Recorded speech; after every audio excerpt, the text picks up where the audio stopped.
An 11-year-old boy carrying a concealed weapon. 6 dead in Buffalo area. Hi, I'm Chelsea Birdsall. And I'm Amr Mansour, and this is Public Eye News.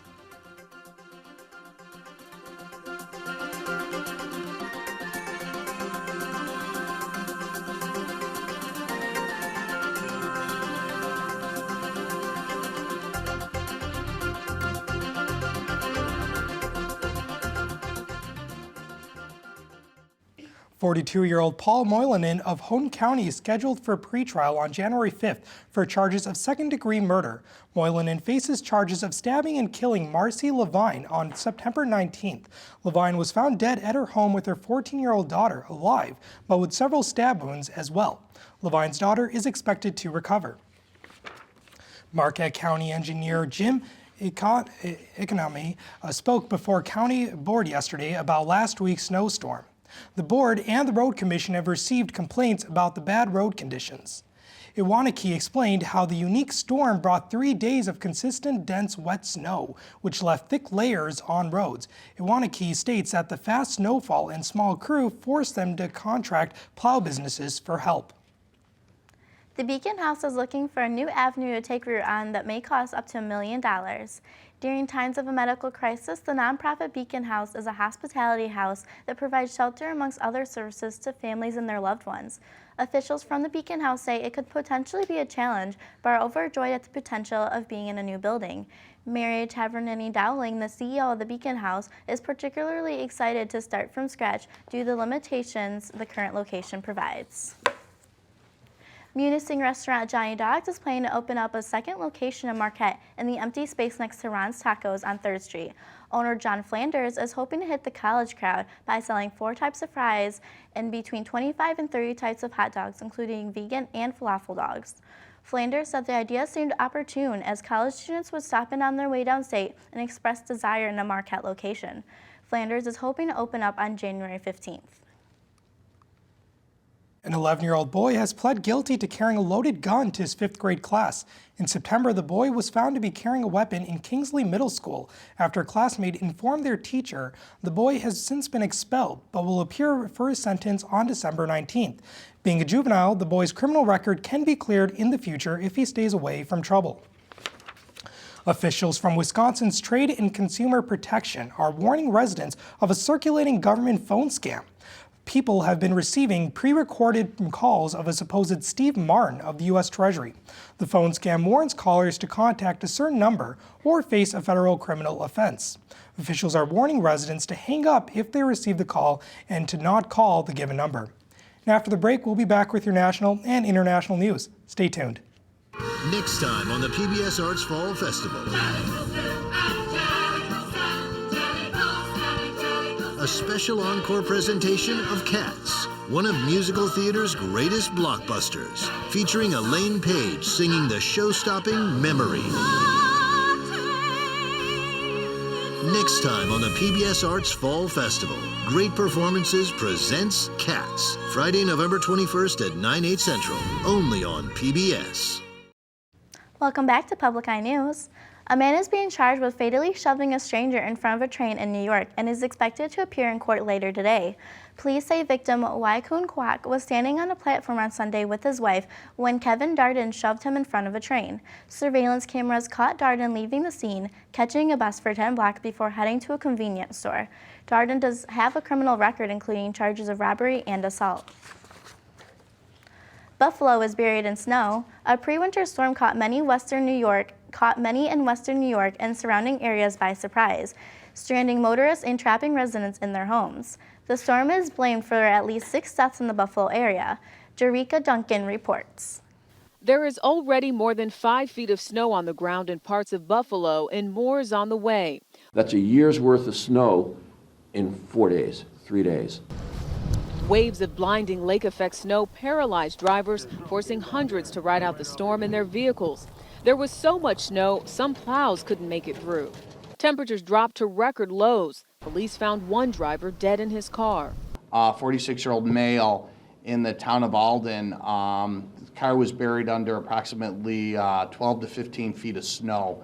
Officials are urging people to stay home. First responders are having a tough time. One crew carried a patient through several feet of snow to a hospital blocks away. It's no longer snowing here, but by late tonight, another lake effect storm moves in, and it will target some of the hardest hit areas. An additional 1 to 2 feet on top of what they've already seen. The storm also stranded the Niagara University women's basketball team. The players and coach say they were stuck on their team bus for 26 hours south of Buffalo. We spoke to the coach before state troopers rescued them.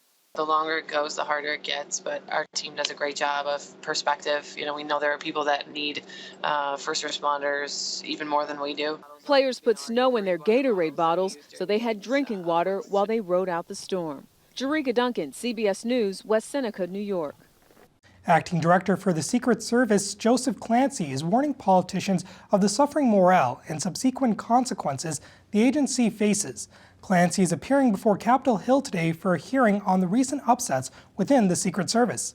The agency has received spotlight for its security lapses and the resignation of its former director. Clancy stated in his testimony that the attention placed on his agency has lowered employee morale and operational security. Tensions have escalated once again in the Middle East following a deadly attack on a synagogue in Jerusalem. President Obama is urging Palestinians and Israelis to try to remain peaceful, as Israel's prime minister threatens a strong response. Susan McGinnis reports from Washington. Today, Israeli security forces are standing guard in Jerusalem. Police are checking IDs at the border following Tuesday's deadly attack on a synagogue in the Holy City. Worshippers returned to the scene today to pray for the victims, sitting only steps from windows pierced by bullets. We just have to continue doing what we believe in. Two Palestinian cousins used meat cleavers, knives, and a handgun to target the house of worship during morning prayers. Police shot and killed the attackers after they killed 5 people, including 4 rabbis, 3 of them born in the U.S. Israelis and Palestinians are now trading blame. Palestinian President Mahmoud Abbas condemned the attack but called on Israel to stop its provocations. Israeli Prime Minister Benjamin Netanyahu called Abbas's condemnation insufficient and promised retaliation. Here in Washington, President Obama is urging both sides to reject the violence. Too many Israelis have died, too many Palestinians have died. In Jerusalem, Israeli police arrested protesters. In the Gaza Strip, dozens celebrated the killings, even handing candy to passers-by, all while family members laid the victims to rest. Susan McGinnis, CBS News, Washington. Police have detained 5 Thai University students for giving a three-finger salute to junta leader cum prime minister. The students were dressed in t-shirts that said, "Don't want a coup," as they stood in front of General Prayuth Chan-o-cha while he was on a visit to Khon Kaen, Providence. Their three-finger salute was inspired by the Hunger Games as a symbol of resistance. Former Premier Thaksin Shinawatra, who was ousted in a 2006 coup, has a stronghold support in Khon Kaen. The 5 students are being questioned but have not yet been charged. As of Monday, the public now has a chance to help fund a project to send a private moon exploration in London. For £10, which is the equivalent of $15 in American money, the public can purchase space on a memory disk that will be buried in the lunar surface. The space can contain anything from music to photos in order to help create a chronicle of Earth's inhabitants. Lunar Mission 1 plans to be on the moon sometime in the next 10 years, with plans to drill a hole 300 feet down in order to extract billion-year-old material in the name of science.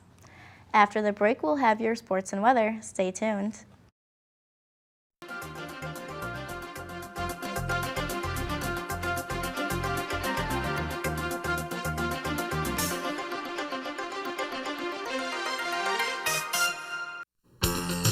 This week on High School Bowl, our first game pits the high school as far south as you can go in the UP with one of the high schools as far north as Menominee takes on Lake Linden-Hubble. Hi, I'm Jim Koski, and in the second game of High School Bowl, the only town in Upper Michigan who is named after British Prime Minister Gladstone takes on Carney-Nadeau. That's all coming up this week on High School Bowl.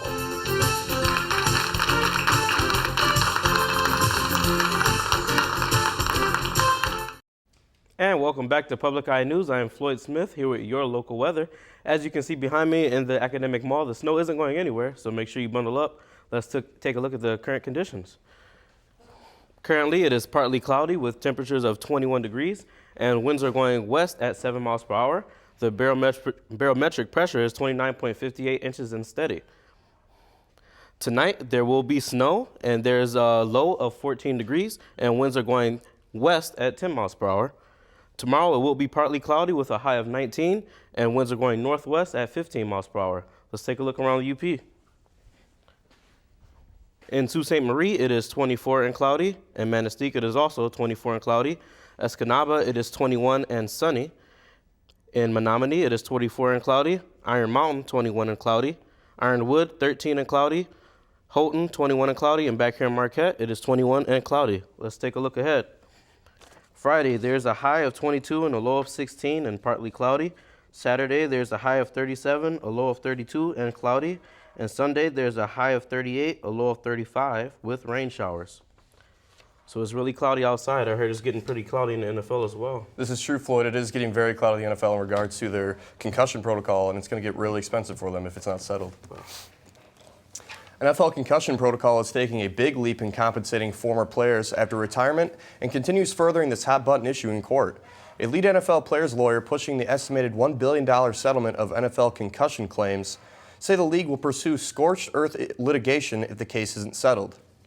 Players lawyer Christopher Seeger's arguments opened a day-long fairness hearing on the settlement in federal court in Philadelphia.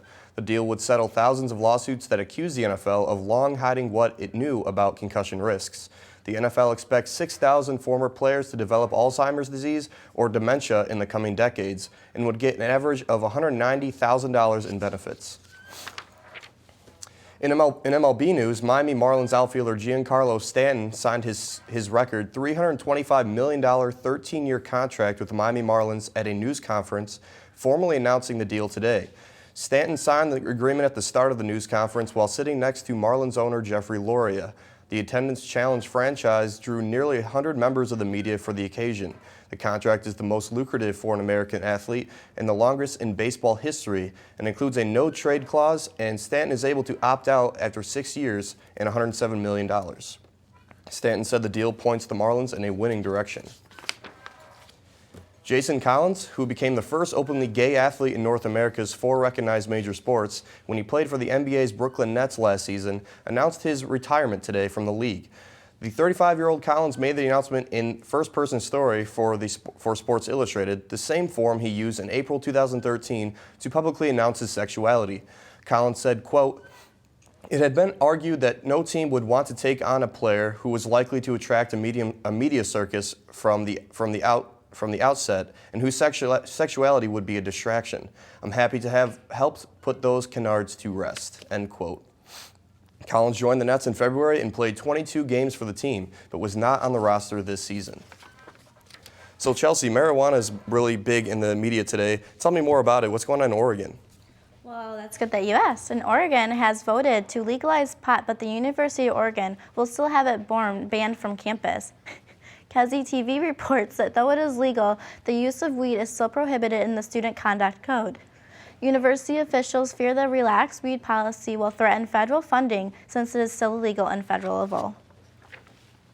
Curtis Deer was caught breaking into a laundromat and stealing money by police who followed a trail of quarters and coin machine parts. The laundromat owner reported a broken coin machine and $1,500 in coins and bills missing. Deer told police he had the help of 3 of his friends. I hope he was able to get some laundry done while he was taking that money. I certainly hope so too. I mean, that's a lot of money for laundry. It reminds me of like cartoons where they trail like footprints out to the crime, but it was good stuff. Well, that's all the time we have for you today. Thanks for tuning in, and we'll see you tomorrow.